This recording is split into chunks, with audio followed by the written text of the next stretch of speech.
기도하겠습니다. 입술로만이 아니라 우리의 삶의 고백으로 모든 것이 하나님 은혜라고 할 수 있는, 고백할 수 있는 저희들 되게 하여 주시옵소서. 거짓되고 냄새나고 위선과 교만 속에 살아가는 어리석은 저희들이지만 한 해를 말씀으로 정리하고 믿음으로 살아서 새해를 열어 복 있는 자의 길을 가기를 원하며 이 예배에 참석하고 또 집에서 이 예배를 드리는 모든 종들까지 은혜 위에 은혜가 넘쳐나게 하여 주옵소서.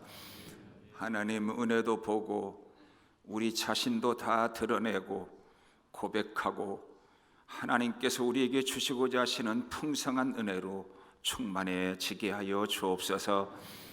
특별히 시험에 빠져 있는 사람들, 하나님 앞에 정직한 영이 하나님께 나아가지 못할 만큼 죄의 어둠 속에 허덕이는 사람들, 무엇보다도 우리 청소년들 그리고 어린아이들 더 큰 은혜 내려 주시옵소서. 보리떡 같은 이 자식 이 저녁에도 사용하여 주시옵소서. 예수님 이름으로 기도하옵나이다. 아멘. 제가 지금까지 설교 준비를 한 일에 언젠가 구원에 대한 설교를 5번 했는데 그때 제일 많이 설교를 수정한 게 20회 정도 한 것 같아요. 근데 이번에는 25회를 했으니까 제가 37년 동안에 설교 준비에 가장 힘썼던 것 같기도 해요. 담임 목사님이신 김 목사님이 송구 영신예배 설교를 저보고 하라고 그래서 해야 하나 말해야 하나 상당히 망설이다가 순종하는 마음으로 하게 됩니다. 누가 여러분에게 성도는 누구를 가리켜 성도라고 하느냐, 그리고 무엇이 다를 때 이게 참된 성도구나 라고 여길 수 있느냐고 물으면 뭐라고 대답하실래요? 믿음이 있다는 것과 없다는 것, 그리고 믿음이 작다는 것과 크다는 것의 차이를 무엇을 가지고 말해야 옳다고 생각이 됩니까? 만일 저에게 누가 묻는다면 저는 이렇게 대답을 하고 싶습니다.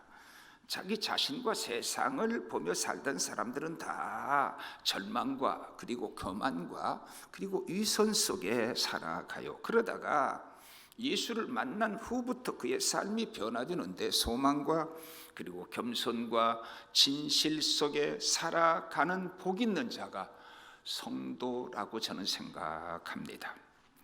정작 장본인들은 누구나 다 부인할 것이 분명합니다. 그러나 알아야 할 점은 세상 중심으로 살고 자기 중심으로 살아가는 사람이라면 누구나 다 절망과 그리고 교만과 위선으로 살아갑니다. 이는 성도라도 조금도 다르지 않다고 봐야 합니다. 아니, 오히려 세상 사람보다 차라리 성도가 그렇게 살고 그렇게 믿을 때 세상 사람보다 훨씬 더 위험하다는 것을 알아야 합니다. 그렇지만 우리가 진정으로 예수를 영접하고 난 후에 예수가 내 마음에 들어오시면은 우리의 마음속에는 절망은 소망으로 바뀌게 되고, 그리고 교만은 겸손으로, 위선과 거짓은 진실로 반드시 바꿔지게 되거든요. 예수 없는 삶은 죄의 지배를 받는 삶이기 때문에 죄라고 하는 것은 근본적으로 어두운 것이거든요. 그러니까 그는 예수 없이 살아가는 사람들은 다 그의 인격이 어둠 속에 있게 돼요. 아무리 지식과 경험과 능력이 많다고 하더라도 저 사람 참 깨끗한 사람이야, 세상 사람에게 또는 심지어 다른 사람에게 의롭다고 인정을 받고 그런 사람이라고 한다고 하더라도 그는 역시 어둠의 지배를 받고 있는 겁니다. 따라서 저들의 인격은 언제나 특성이 하나 있는데 뭔가 하면 무지하다는 겁니다. 저들은 가르쳐줘도 잘 모릅니다. 아는 것 같아도 입으로는 정확한 답을 혹 말한다고 하더라도 사실은 모릅니다. 아니, 알려고 노력하지도 사실은 않아요.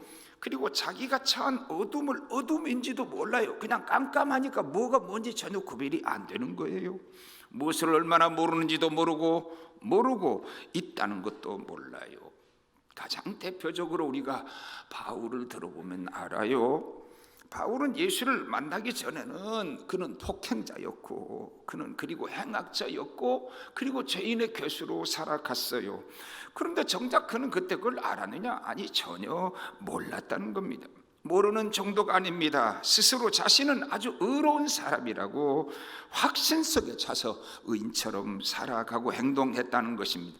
그래서 바울이 심지어 그것이 옳은 일인 줄 알고 스데반을 돌로 쳐 죽일 때 거기 참여하고도 그것이 옳은 일이라고 생각했지 조금도 양심의 가책을 느끼지 않았다는 겁니다.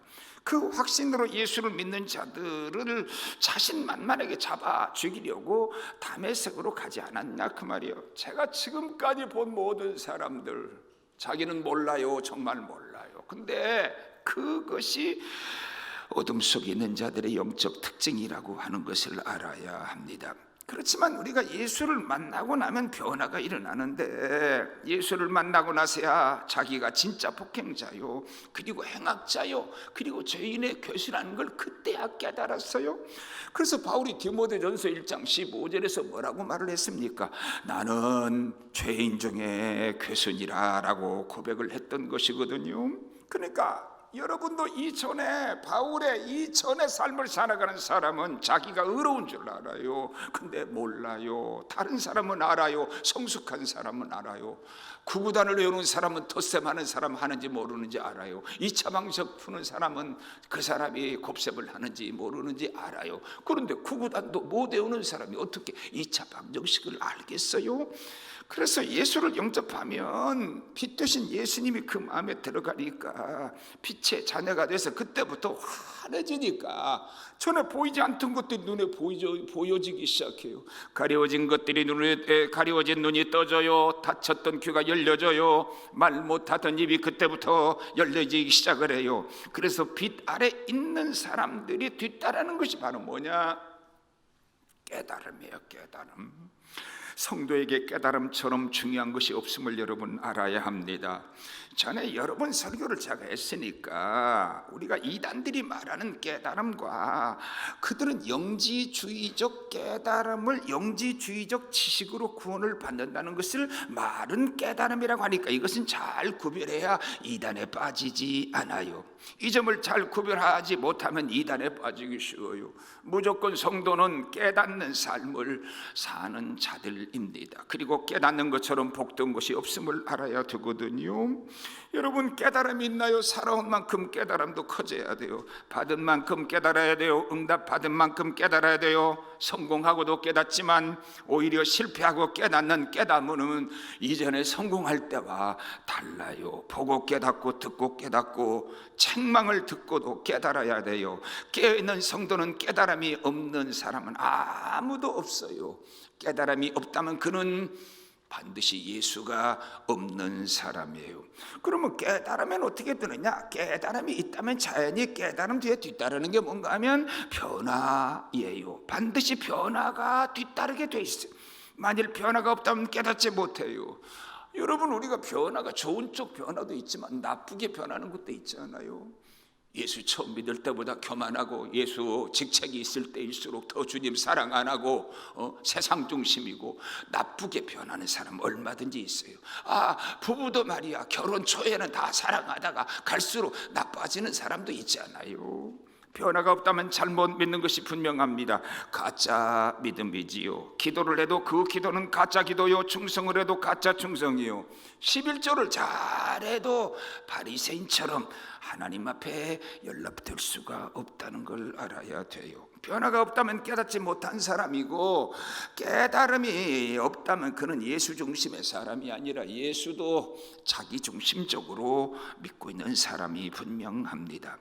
그러나 변화가 있다면 그는 깨달음이 있는 성도는 증거인데, 깨달음에서 나오는 충성만 참된 충성이고, 깨달음에서 나와야 그가 하는 헌신이 헌신이고, 그때 하는 회개만 진실한 회개요. 그때 나온 진실만 참된 진실이거든요.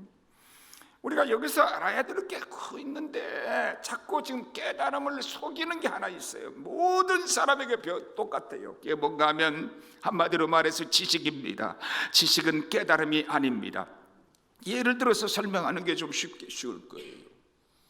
저 인천에 있는 한 대형 교회에서 효도 학교를 하는 걸 제가 보았어요.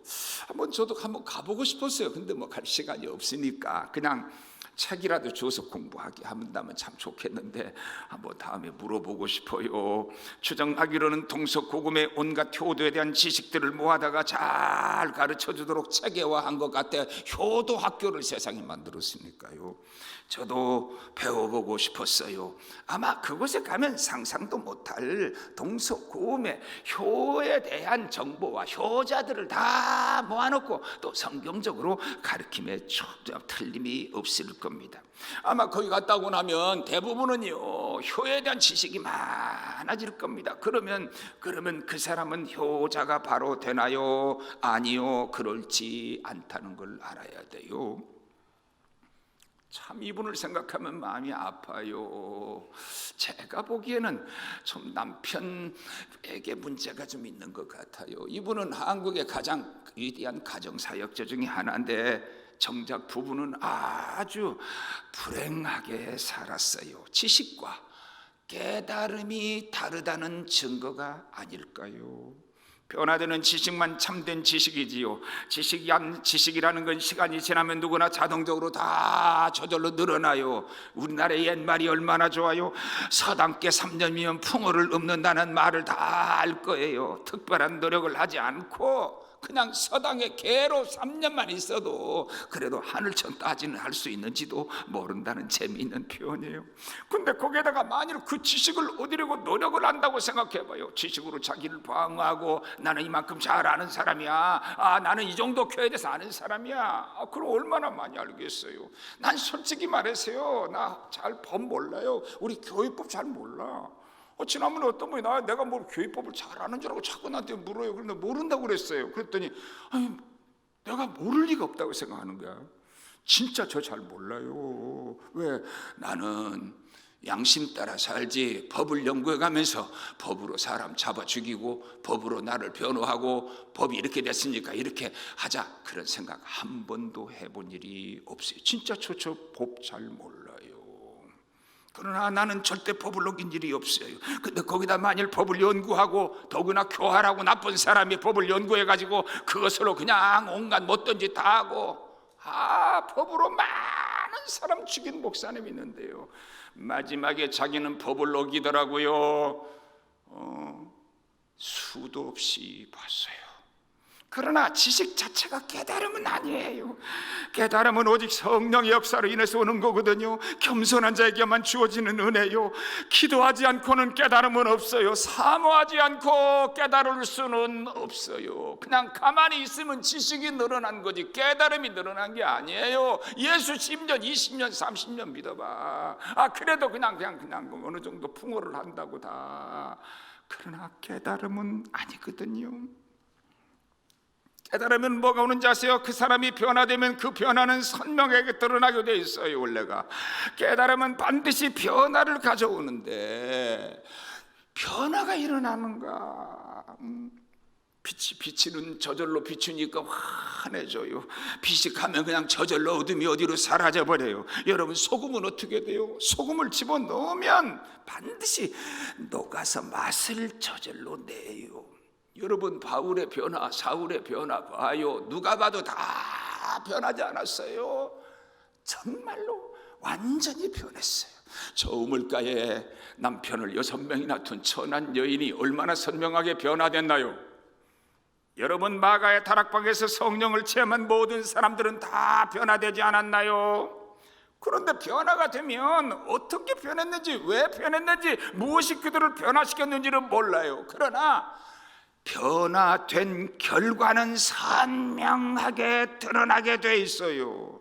여러분, 어떤 사람이 성령을 받고 변화되면 세상 사람들은 그 성령의 역사는 신비로워서 전혀 몰라요. 뭐라고 말이야, 저 미쳤나 보다. 저 마가다락방에 성령 충만한 사람들을 보고 뭐라고 해서 저들이 변하기는 변했는데 세술에 취했나 보다, 이렇게 말하지 않았어요. 어떻던가요? 제가 말한 사람은 뭐라고 그러는지 아세요? 목사님, 난 옛날에는 술은요 들고는 못 가도 마시고 갔는데 성령 받으니까 입맛이 싹 변하더라고요. 그냥 도박판에 앉아가지고 맨날 도박해가지고 밤새도록 먹지도 못하니까 몸이 꼭 내 요만해. 근데 예수 믿고 나서 싹 변했더라고요. 이게 진정한 변화예요. 그렇지 않으면 위장 변화예요.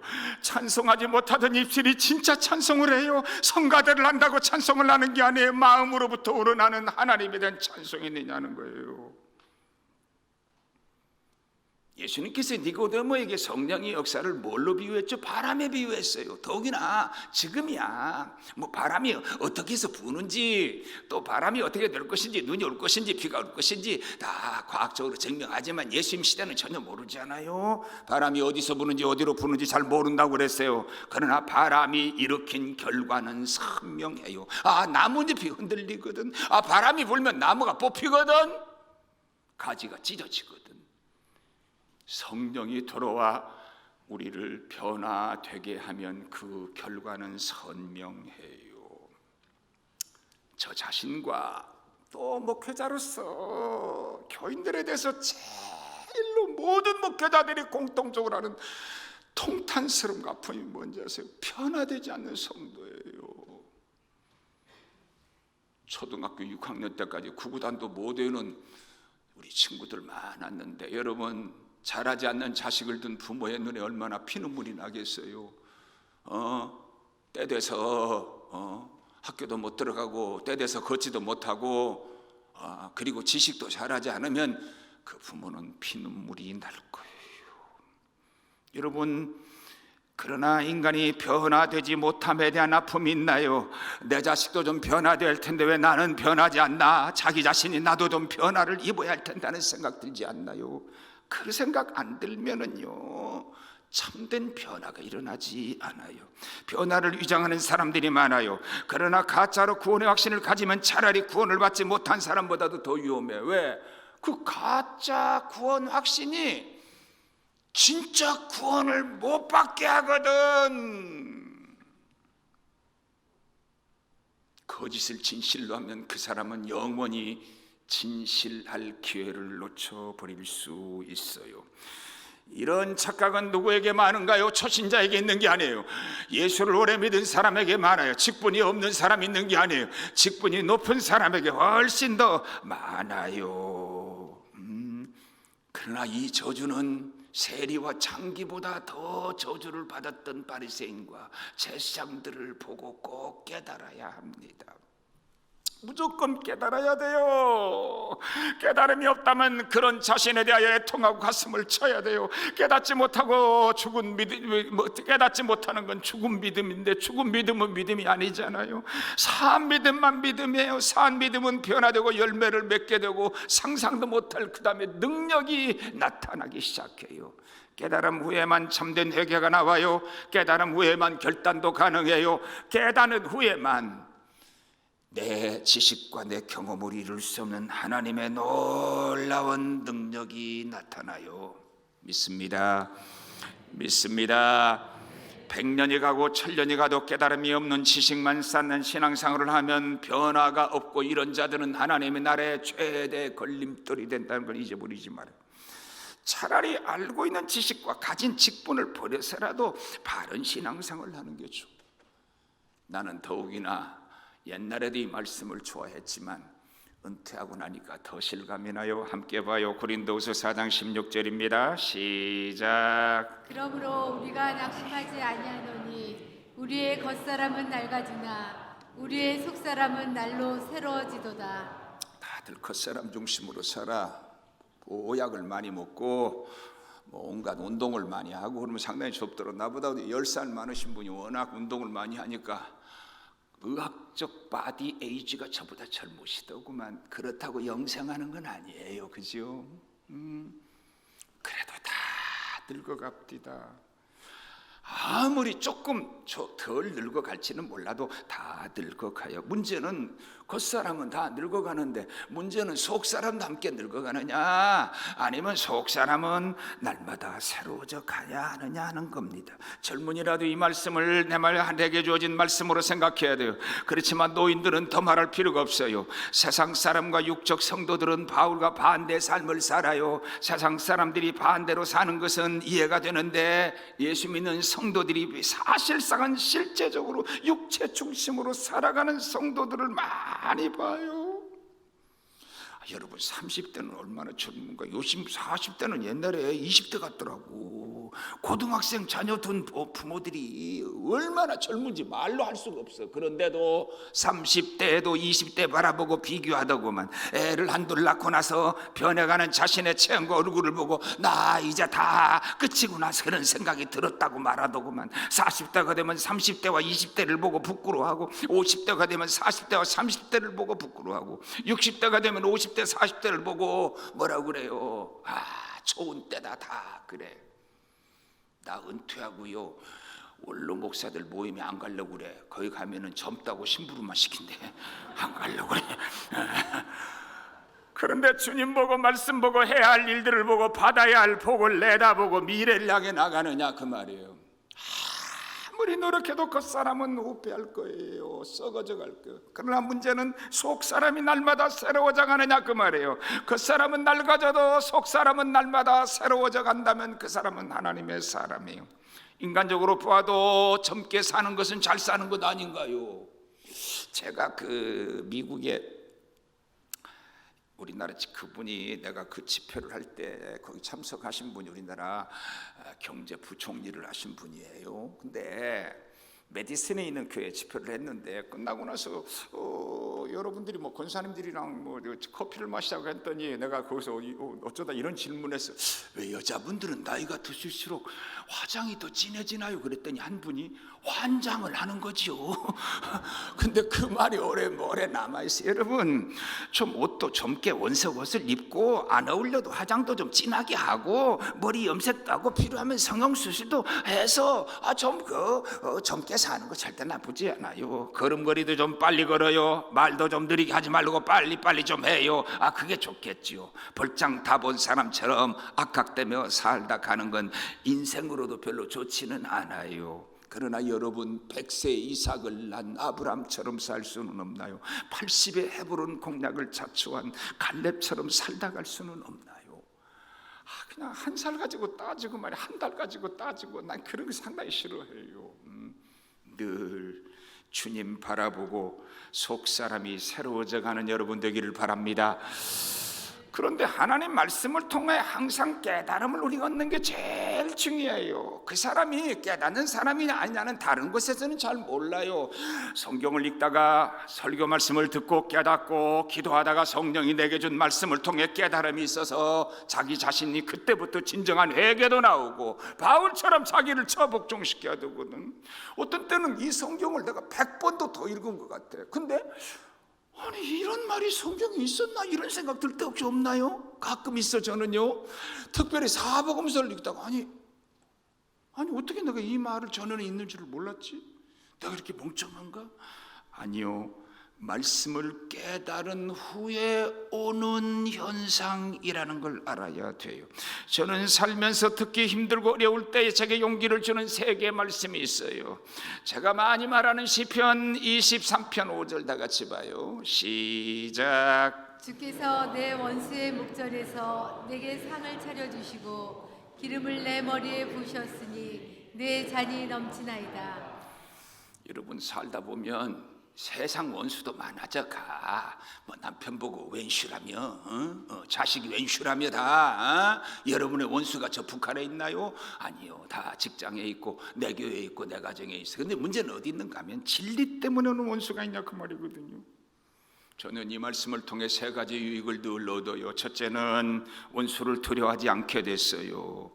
어떤 사람은 세상에 고소 한 번 당할 때가 잘 어렵습니다. 사실상은 고소 한 번 당하니까 살 맛이 안 나더래요. 근데 어떻게 100번 넘게 고소에 얽히고 나보고 사냐 그런데 100번 당하면요 다 면역성이 생겨서 괜찮아. 한 번 당하니까 어려운 거예요.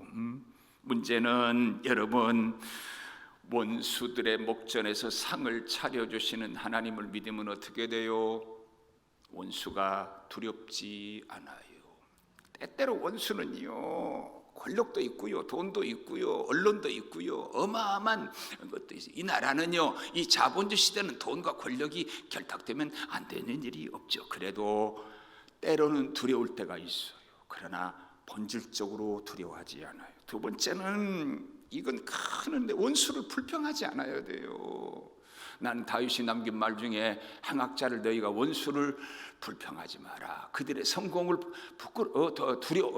부러워하지 말아라 하는 말이 제일 큰 말씀이라고 생각해요. 나는 이단과 싸우면서 힘들어 죽겠는데 내 원수들은 나와 싸워준 대가로 이단들로부터 돈을 받아서 이는 벤츠를 타고 다닌다고 내게 소식이 들려오고 K 목사는 종로에다가 빌딩을 샀다는 소식이 들려오더라고.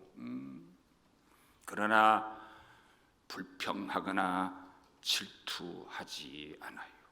세 번째는 그 원수가 하나님의 원수였다면 원수 때문에 오히려 내가 더 풍성한 복을 받을 것이 믿어지거든. 여러분, 원수는 하나도 힘든데 원수가 한 100명쯤 돼봐 못 살아 사람이. 그런데 원수가 많다는 말은 내가 받을 복에 따라 더 크다는 말 아닌가요? 진리 때문에, 예수 때문에, 의 때문에, 그래서 의로운 고난을 당하고 원수들의 목전에서 상을 베풀어 주시는 하나님을 체험하는 새해가 되기를 바랍니다. 두 번째 말씀 로마서 8장 28절입니다. 시작. 우리가 알거니와 하나님을 사랑하는 자 곧 그의 뜻대로 부르심을 입은 자들에게는 모든 것이 합력하여 선을 이루느니라. 여러분이 하나님의 사랑을 받고 하나님을 사랑하면 결과는 합력해 선을 이루는 결과를 가져요. 나쁜 건 나쁘게 되고 좋은 건 좋게 되는 게 많아요. 거의 다 그래요. 나쁜 건 더 나쁘게 돼요. 근데 하나님을 사랑하고 하나님 사랑받으면 나쁜 것도 좋은 게 돼요. 미움도 사랑이 되고 오히려 더 큰 은혜가 돼. 무서운 병에 들었는데 그 병 때문에 더 무서운 질병을 찾아낸 경우도 있거든요. 가까이 있는 분들 중에 세상에 폐암 3기 4기 때야 늦게 알았어. 근데 만일 다른 일 때문에 병원에 갔다가 초기만 발견하면 괜찮거든요, 어떤 암이라도. 그런데 다른 병 들었다가 숨겨진 큰 병 찾으면 그 병이 고마운 거지요. 제가 어렸을 때 놀다가 우리 뒤에 이렇게 미끄러져서 귀가 이렇게 찢어졌는데 이걸 꿰매고 부안읍까지 가는데 그날 눈이 엄청나요.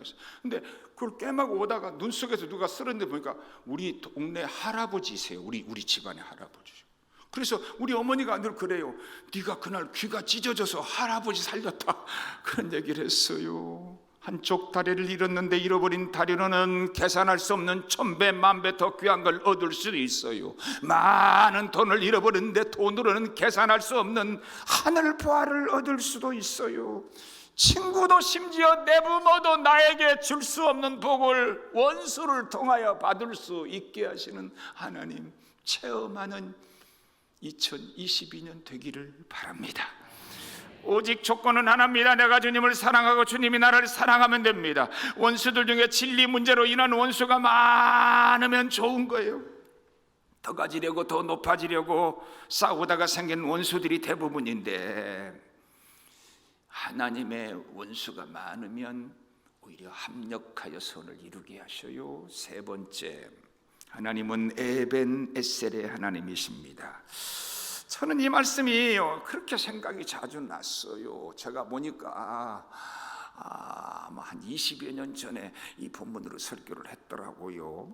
만일 우리가 어떤 경우 어떤 어려움과 고난의 자리에서 에벤 에셀의 하나님을 경험하고 그것을 고백할 수 있고 그 자리에 에벤 에셀의 돌탑을 세워간다면 그 사람은 반드시 하나님의 사람.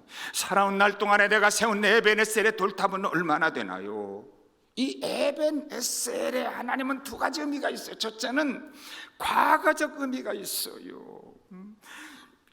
이 의미는 여기까지 우리를 인도하셨다는 뜻을 가지고 세우는 돌탑이지요.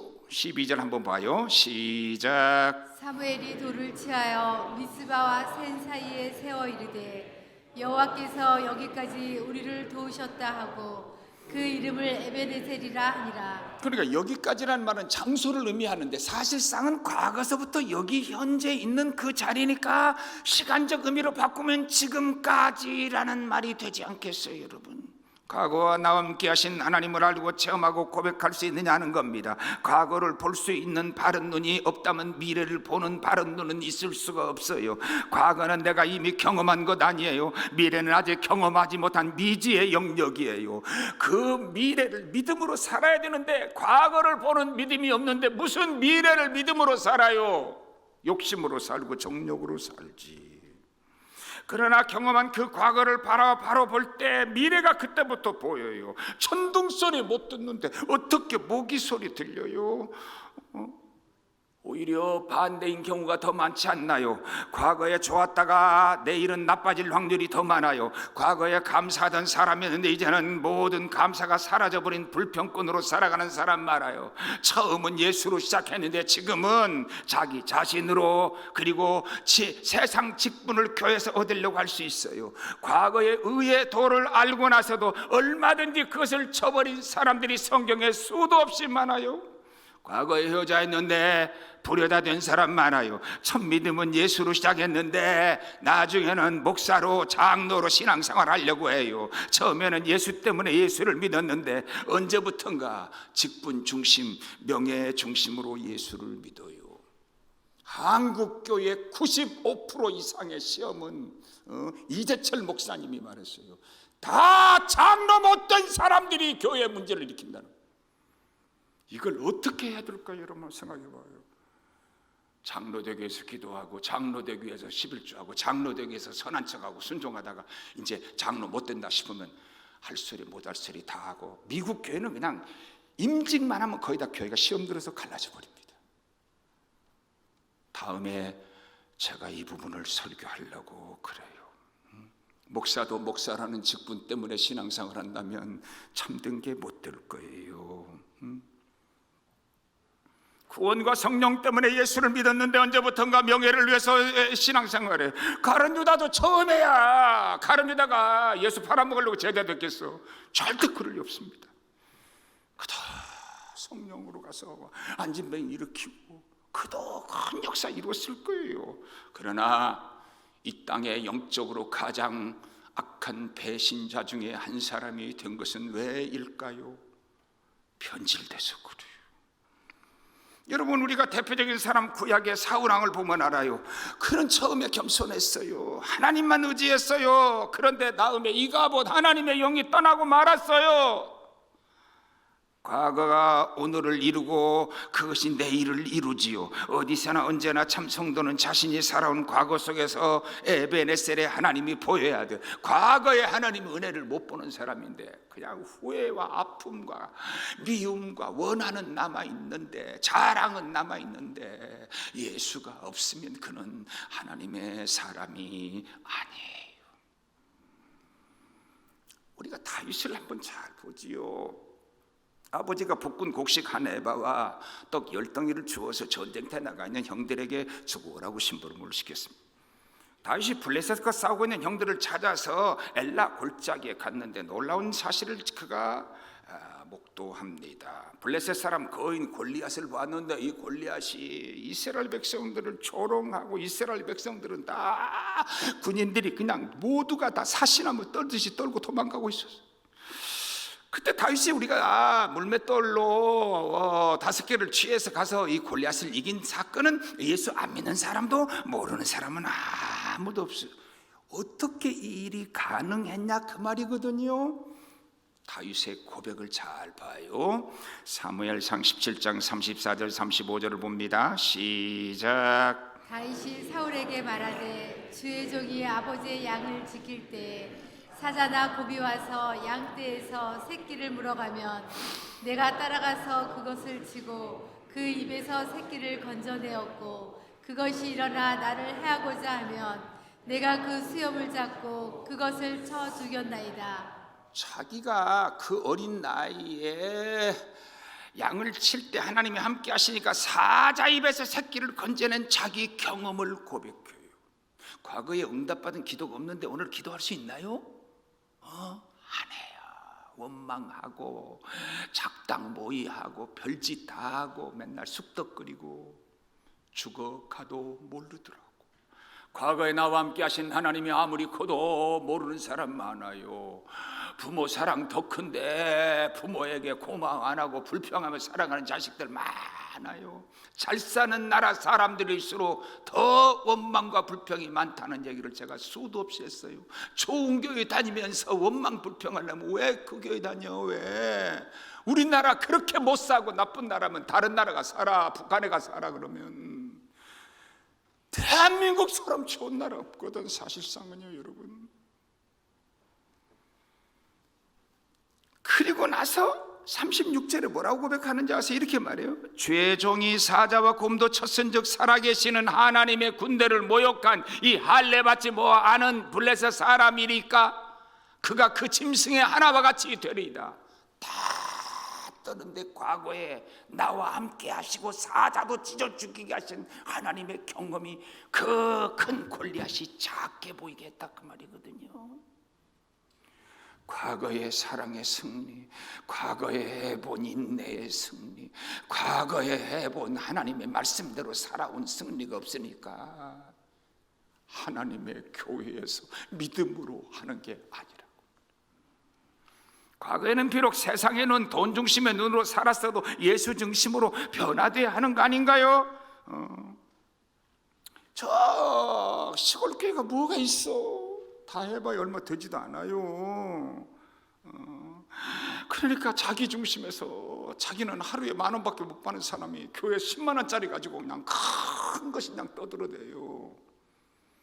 오히려 큰 사람, 좀 세상에서도 좀 큰 사람, 그래야 그나마 인간이라도 좀 커. 그런데 믿음은 미래를 바라보는 큰 눈이 있어야 되구나.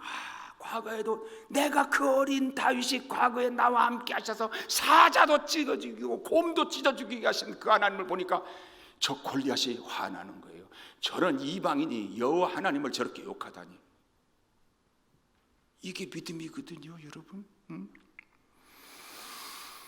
누구나 과거를 돌아보면 빠지기 쉬운 두 가지 함정이 있다는 걸 알아야 돼요. 하나는 후회고 그리고 하나는 자랑인 것 같아요. 제일 먼저 과거는 후회를 남기기가 아주 쉬워요. 하지 말아야 할 것에 대해서, 할 것에 대하여, 그리고 더 노력할 것에 대하여 후회가 자연스럽게 나요.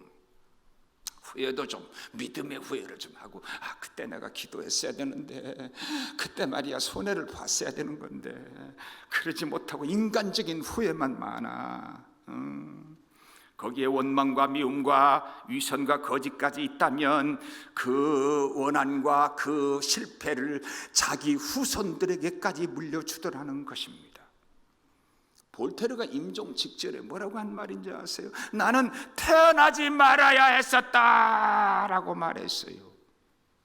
가룟 유다에 대한 예수님의 평가 한번 보겠어요, 여러분. 마태복음 26장 24절입니다. 시작. 그 사람은 차라리 태어나지 아니하였더라면 제게 좋을 뻔하였느니라. 하도 자식이 속썩이면 부모가 뭐를 아이고 내가 왜 저 새끼 낳았나 그래. 원수 같은 남편하고 사는 뭐라 그래. 아이고 내 저놈의 인간 만나지 말았어야 되는데. 아이고 저거 목사 안 됐으면 좋았는데. 한 품위 있는 권사님이요, 정말로 고상한 권사님이요, 자기 교회 목사 보고 그러더라니까 세상에 우리 목사님은 예수님 오셔도 안 될 거예요 그러더라고. 차라리 목사가 안 됐으면, 차라리 장로란 직분을 안 가졌으면 좋았을 뻔한 인생 돼서는 안 돼. 하나님은 참된 성도를 이 땅에 후회의 삶을 사도록 하시지 않아요. 제가요, 이 윌리엄 보덴이라는 사람이 1904년에 시카고에서 고등학교 때 아버지가 낙농장을 하다가 그만 일찍 죽어서 백만장자가 되었어요. 고등학교 졸업할 때 이미 백만장자가 됐는데요, 믿음이 좋아가지고 선교사로 서원을 하고 예일대학을 졸업하고 보수가 보장된 일자리를 거절하고 신학을 공부하고 중국에 있는 회교도를 위해서 선교사로 서원을 했어요. 그래 중국을 가기 전에 이집트를 들렀는데 세상에 중국의 반발자국도 들여놓기 전에 뇌망염으로 한 달 만에 죽어버렸어요. 여러분 같은 뭐라고 그러겠어요? 하나님, 내가 주를 위해 살려고 그랬는데 왜 나를 이렇게 하십니까? 대부분 그렇게 말해요. 그런데 그가 그의 성경책 뒤에 남긴 말은 뭔지 아세요? No regret, 후회 없음이라는 글자였어요. 후회 남기고 살지 맙시다, 여러분. 부부끼리 만나서 후회 남기지 말아요. 부모 원망하고 후회 남기는 자식 되지 말아요. 자식 후회하는 부모 되지 말아요. 교회 생활하고 후회 남기지 말아요. 후회 없는 성도 되기를 바랍니다. 우리 예수님이 33년밖에 못 사시고 그것도 머리 둘 곳이 없는 거지처럼 살아서 그걸 후회하셨나요? 그러면 다 이뤘다는 고백을 못했겠죠. 있던 명예, 있던 돈, 직위 다 버리고 복음을 위해서 세상에 온갖 고생 다 한 바울은 그것을 후회했나요? 아니요, 오히려 그것을 자랑했어요. 제가 만일 목사됨을 후회하거나 이단 연구를 후회한다면 저는 실패자이겠지요. 내 뜻대로 안 되나 봐. 여러분 중에 나를 힘들게 하는 사람들이 만들어준 거니까 그것도 하나님 뜻이라고 생각해. 나는 목사직 한번 내려놓으려고 그러는데 안 됐어요. 불가능하게 됐어요. 왜? 어쩔 수 없이 노예를 통해서 결정해 주니까 뭐 그냥 그래도 상관없어요. 내가 뭐 목사의 직 자체가 나쁘다는 건 아니니까. 하나님 앞에 그 직분이 무슨 필요 있나요? 내가 목사로 쓰나요? 최삼경이라는 한 사람의 영혼이 벌거벗고 하나님 앞에 서는 거 아닌가요, 여러분? 두 번째는 과거는 자랑을 낳기 쉬워요. 잊고 싶은 과거는 실패한 과거일 것이고 자랑하고 싶은 과거는 성공한 과거가 분명해요. 인간에게는 과거를 미화시키는 본성이 있어요. 과거 얘기를 하면 다 집안의 흑송아지가 금송아지로 바뀌죠. 저 광야에서 이스라엘 백성들이 애굽 땅의 삶을 어찌 그렇게 거짓말까지 해가면서 미화를 하는지. 그러나 영적으로 자랑처럼 위험한 것이 없어요. 왜 그런지 아세요? 세 가지가 그래요. 첫째는 자랑은 대부분 헛된 거예요.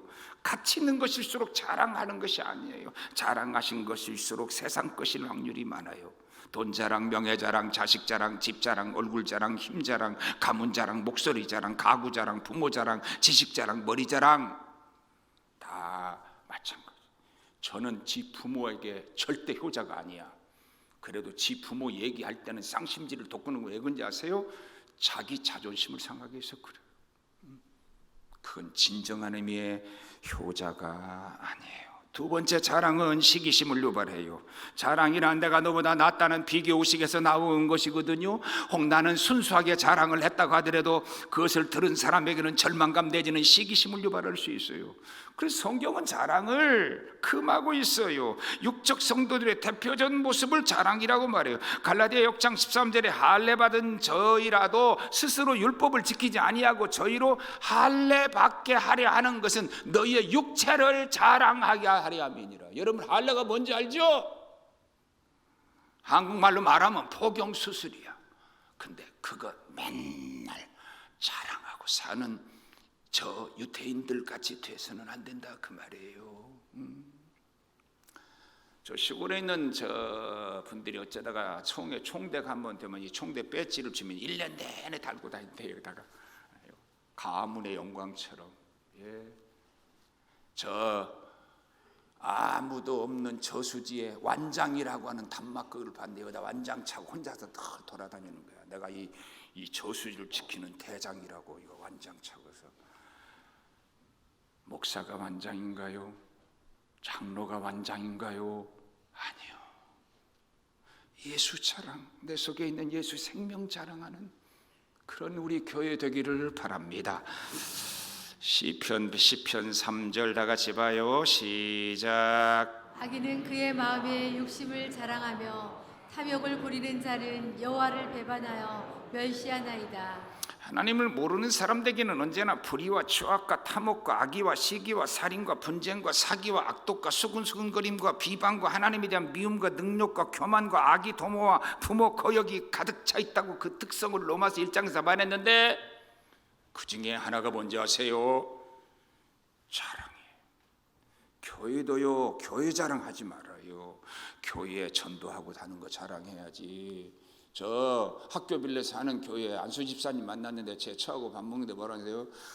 우리 교회 안수 집사는 주일날에 습진 생깁니다 그러더라고. 무슨 말이에요? 그랬더니 안수 집사들이 설거지 한대. 그러니까 주일날 되면 다 설거지 손에 습진 생긴대. 홍정길 목사님 교회에 내 친구 목사님 있을 때 뭐라고 하는지 아세요? 학교에 다 고명하신 분들이 주일날 와서 식당에서 봉사하고 앞치마 두르고 교수들이 다 봉사한대. 그런 교회 만듭시다. 그런 교회 만들기를 바랍니다. 큰 소리로 그런 교회 만들어야 돼. 응? 살아있는 교회죠. 그죠? 성경에서 답을 얻어요. 고린도전서 1장 31절 봐요. 시작. 기록된 바 자랑하는 자는 주 안에서 자랑하라 함과 같게 하려 함이니라. 고린도후서 10장 17절 시작. 자랑하는 자는 주 안에서 자랑할지니라. 시편 34장 2절입니다. 시작. 내 영혼이 여호와로 자랑하리니 공고한 자가 이를 듣고 기뻐하리로다. 시편 44편 8절입니다. 시작. 우리가 종일 하나님으로 자랑하였나이다. 우리가 하나님의 이름을 영영히 감사하리이다. 이 자랑이 충만하기를 바랍니다. 성도의 과거는 언제나 감사와 은혜가 됐으면 최고라고 생각합니다. 과거를 보면 예수님이 보이고 은혜와 감사가 보면 최고입니다. 참으로 힘든 지난 2년, 20년, 20년과 21년이었어요. 그때 코로나 때문에 어려움이 안 되기보다 내가 하나님께 받은 은혜를 더 자랑할 수 있으면 좋겠어. 그보다 10배, 100배 더 어려운 일이 있을 수 있어요, 여러분. 그래도 그것을 통해서 은혜를 받았고 겸손을 배웠고 회개를 했고 그것을 통해서 평소에 깨닫지 못하는 내 속의 약점을 찾아서 하나님 앞에 고백해서 그 은혜를 받았으면 어떻게 돼요? 그게 자랑거리가 되는 거거든. 그러면 원한도 후회도 아픔도 사라지고 감사와 찬송이 넘칠 줄로 믿습니다. 두 번째입니다. 에베네셀은 미래적 의미가 있어요. 과거를 통해 미래를 봐요. 과거 없는 미래는 존재 자체가 불가능해요. 참 성도라면 어디에서나 에베네셀의 돌탑을 세워가지 않을 수 없지요. 고난을 받았어도 죽음 앞에 두려움을 체험했어도 무서운 질병에 시달렸어도 그리고 억울하고 분해도 에베네셀의 돌탑을 세워가야 돼요. 과거와 현재보다 미래가 더 소중하지 않아요? 과거에는 실패했어도 미래에 승리하면 돼요. 과거에 못 살았어도 미래에 잘 살면 좋아요. 과거에 배가 고팠어도 지금 그리고 미래에 잘 먹으면 다 그건 잊어요. 과거에 잘못했어도 미래에 예수 잘 믿고 의롭게 살았으면 복 받은 사람. 과거에 복을 받지 못했어도 앞으로 미래에 복을 받는 성도 되기를 바랍니다. 그런데 왜 과거 정리가 그렇게 어려운가 하는 점입니다. 다 아는 문제예요. 다 아는 악이에요. 근데 그걸 쉽게 잘라내지를 못한다는 거예요. 모르는 것은 누구도 어쩔 수가 없지요. 무서운 병에 걸렸는데 모르는데 어떻게 고쳐요? 병명도 잘 알아요. 그런데 불치병도 아닌데 고칠 수 없는 병들이 있더라고. 문제는 병을 알아도 고칠 수 없는 병이 무서운 병이거든요. 원래가 영적 질병도 마찬가지. 다 알아도 고칠 수 없는 영적 약점과 죄가 많이 있다는 것을 우리가 알아야 돼요. 그것이 인간의 변화가 참으로 어려운 이유이기도 해요. 성령은 우리를 변하게 하는 영이거든요. 그런데 변하지를 않아요. 왜 그래요? 개인은 물론 가정 공동체, 교회 공동체, 국가 공동체가 다 어느 한 민족의 특성은 똑같아요. 어느 나라가 잘 살되는 그 민족에 그럴 만한 이유가 보편적으로 있어요. 물론 거기에도 형편없는 사람이 있어. 아무리 신사의 나라 영국에도요, 저 뒷골목에 깡패들은 반드시 있는 법이에요. 그러나 영국의 대부분의 사람들이 신사라는 말은 그만큼 신사도에 젖어 있다는 말이거든. 일본이 저렇게 잘 사는 데는 이유가 있어요. 일본이 저렇게 배신감이 많은 건 그 민족성 자체에 문제가 있어요. 중국도 미국도 저 아프리카의 작은 미개한 나라 하나도 다 문제가 있어서 못 사는 것이라고 생각해요.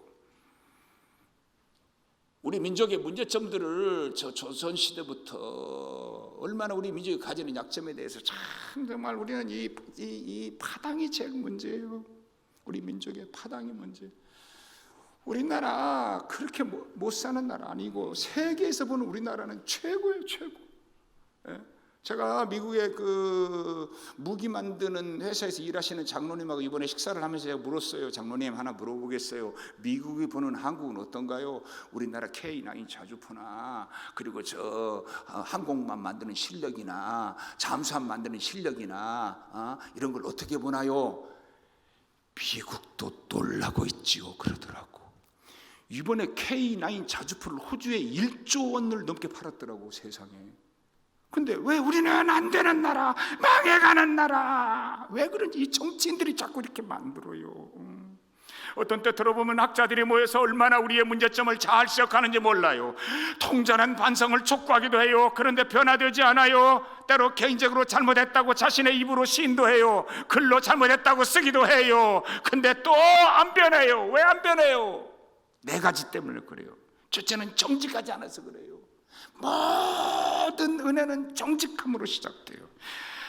정직하지 못한 회개는 회개가 아니에요.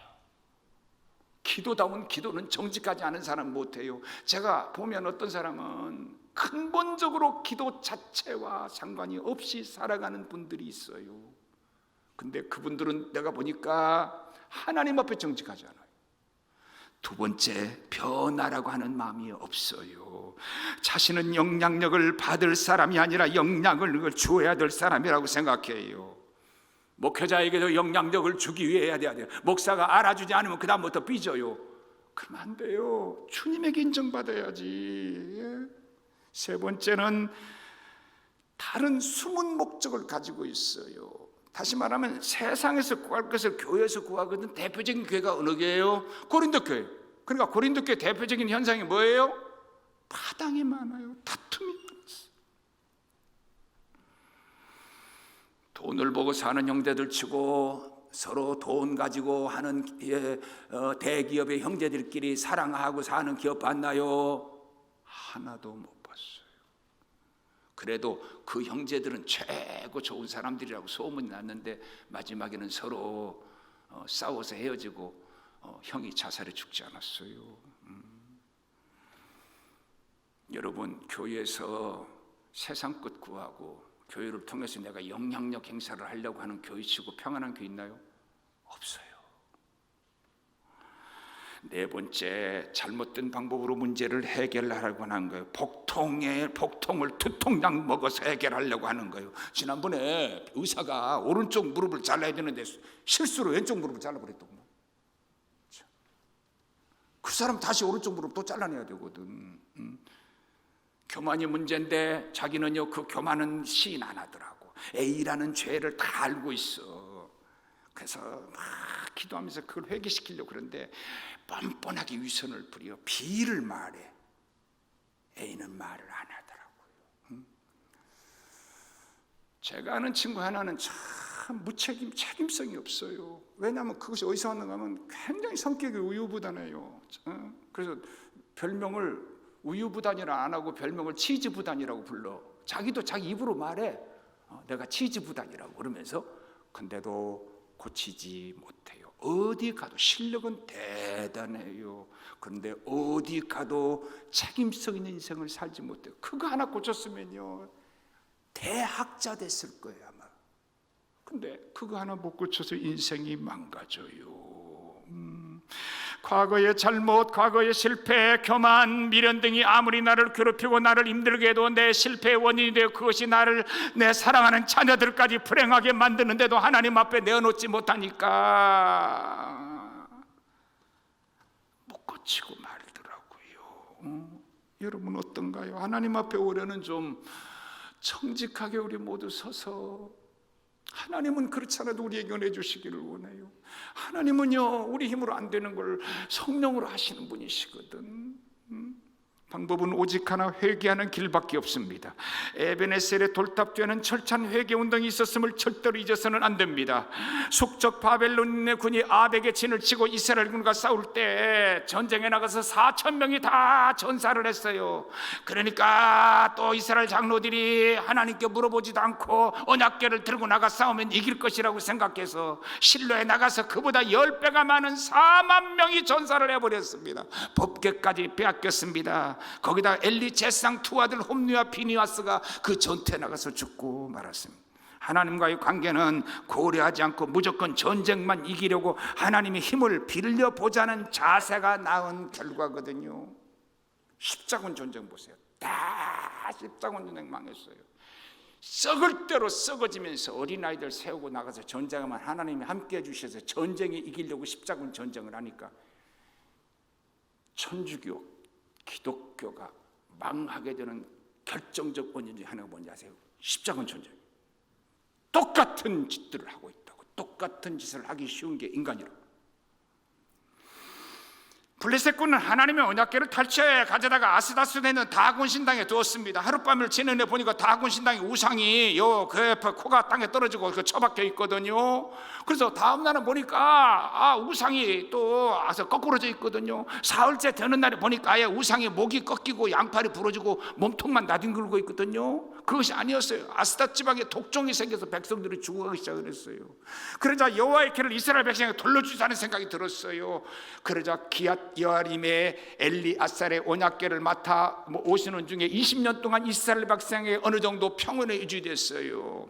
근데 이 평온이 잠깐 있는 동안에 사무엘이 일으킨 게 뭔지 아세요? 민족을 살리려고 회개운동을 벌이기 시작을 했어요. 이때 저들이 지은 죄를 3가지를 말했어요. 첫째는 뭔지 아세요? 사무엘상 2장 17절인데 제사를 멸시했어요. 예배 죽으면 교회가 망해요. 예배 안 드리는 사람 망해요. 교회에 예배 드리러 오지 않고 정치하러 온 사람 망해요. 예배가 살아야 다 살아요. 가인처럼 지가 제사 잘못 드려놓고 동생 쳐 죽이는 살인자 돼요. 자기가 잘못 하나님의 교회에서 구하지 않을 거 구하고 그리고 교회 해롭게 할 수 있어요. 두 번째 죄가 뭔지 아세요? 엘리의 아들들이 수종드는 여인과 동침을 했어요. 언제나 하나님을 떠날 때 나타나는 죄가 뭐예요? 성적인 범죄예요. 세 번째는 그 다음에 뭐가 들어와요? 우상숭배예요. 하나님께 예배도 해요. 제사도 드려요. 근데 바알이든 아세라든 같이 섬겨요. 똑같아. 내가 새벽기도 하니까 우상숭배하면 죄가 아닌 줄 알아. 내가 예배 잘 드리니까 11조 바치니까 마음에 우상숭배하면서 우상숭배하는 것이 죄가 아닌 줄 알아요. 그러니까 이스라엘 백성들이 이쪽만 보면 아니 예수 잘 믿는데 저 사람 저 진짜 크리스찬인데 근데 마음에 우상들이 많거든. 근데 그것을 깨닫지 못해. 사무엘이 이때 뭐라고 하는지 아세요? 사무엘상 2장 29절에 너희는 어찌하여 내가 나의 처소에서 명한 나의 재물과 예물을 밟으며 내 아들들을 나보다 더 중히 여겨. 이 말 잘 들어요. 내 아들들을 나보다 더 중히 여겨 내 백성 이스라엘에 드리는 가장 좋은 것으로 스스로 살찌게 하느냐. 자식 우상 섬기지 말아요. 자식 우상 섬기지 말아요. 부모가 자식 죽이는 거예요.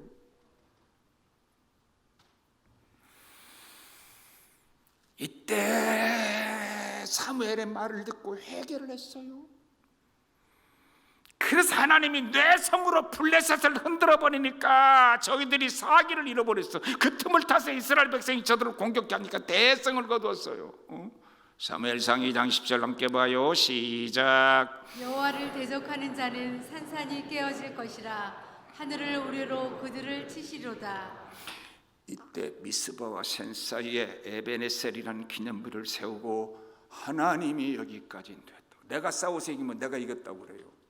근데 회개하고 하나님이 블레셋을 뇌성으로 흔들어서 이렇게 하니까 그때는 하나님이 하신 줄 알고 에베네셀 돌탑을 세웠다 그 말이든 우리 안방에 이 돌탑이 세워져 있나요? 우리 예배당 한가운데 늘 하나님이 우리를 인도했다는 돌탑이 세워져야 합니다. 우리 여러분이 일하는 직장 한가운데 이 돌탑이 세워지기를 바랍니다. 우리 교회 학생들이라는 학교에 이 돌탑이 세워져야 합니다. 하나님이 함께하는 곳은 저 청와대든지 아니면 어디든지 이 돌탑이 세워져야 합니다. 우리는 과거를 통해서 미래를 설계해요. 과거를 통해서 멋진 미래를 설계해야 돼요. 더 좋은 미래, 더 좋은 우리 가정을 위해서 계획하세요. 더 좋은 미래 우리 교회를 설계하세요. 어떻게 하면 교회를 더 유익하게 할까? 어떻게 하면 교회를 더 부흥시켜 많은 사람 구원할까? 어떻게 하면 교회를 더 활성화시켜서, 내가 김 목사님한테 이렇게 말했어요. 자, 가만히 있어도 땅값은 올라가. 만일 우리 퇴계원 땅을 평당 1,500만 원을 정하면 얼마예요 이게? 400억, 500억이 돼가고 있어.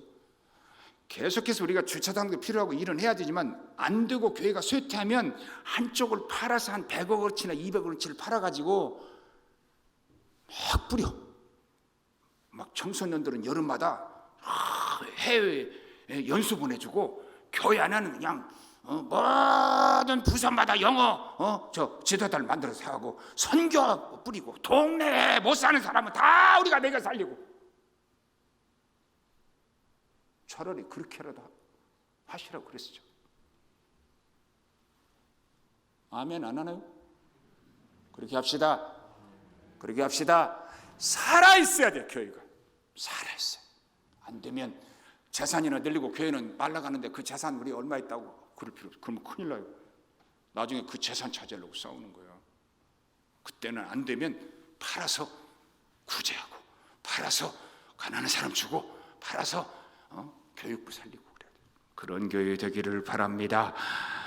오늘날 회개를 외치는 선지자들이 찾아보기도 어렵지만은 엘리야가 오고 세례 요한이 예레미야가 와서 회개를 선포해도 듣지 않을지도 몰라요. 회개하면 살고 회개하지 않으면 죽어요. 목사가 회개하면 한국교회가 살아요. 장로님들이 회개하면 그 교회가 살아요. 가장이 회개하면 그 가정이 살아요. 어머니가 회개하면 자녀들이 살아요.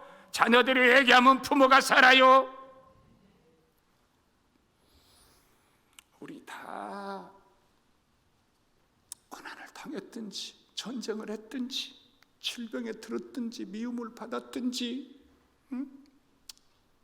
정말 그냥 죽었든지 성도가 있는 곳 그곳에 에베네셀의 돌탑이 세워지는 우리 성도들 저와 여러분 꼭 되기를 바랍니다. 우리 히브리서 11장 1절과 2절 믿음으로 미래를 내다본다는 측면에 다 같이 보면서 설교를 마치겠어요. 시작. 믿음은 바라는 것들의 실상이요 보이지 않는 것들의 증거니 선진들이 이로써 증거를 얻었느니라. 하나님 아버지 감사합니다. 힘들고 어려운 지난 2년 동안 코로나와 함께 살았지만 그래도 코로나가 우리 속에 있는 예수 생명 빼앗아가지 못한 줄로 믿습니다. 이 고난 때문에 원망하고 불평하는 어리석은 저희들 되지 말고 세상 중심이 아닌 말씀 중심, 예수 중심, 그리고 천국 중심으로 살아가는 저희들 되게 하여 주옵소서. 겉사람 우리가 날마다 더 후패해가도 속사람 새로워져가는 은혜를 받게 하여 주옵소서. 아무리 역경과 고난을 이겨 우리가 가운데 살았다고 하더라도 마지막에는 거기 에베네셀의 돌탑이 세워지게 하여 주시옵소서. 예수님 이름으로 기도하옵나이다.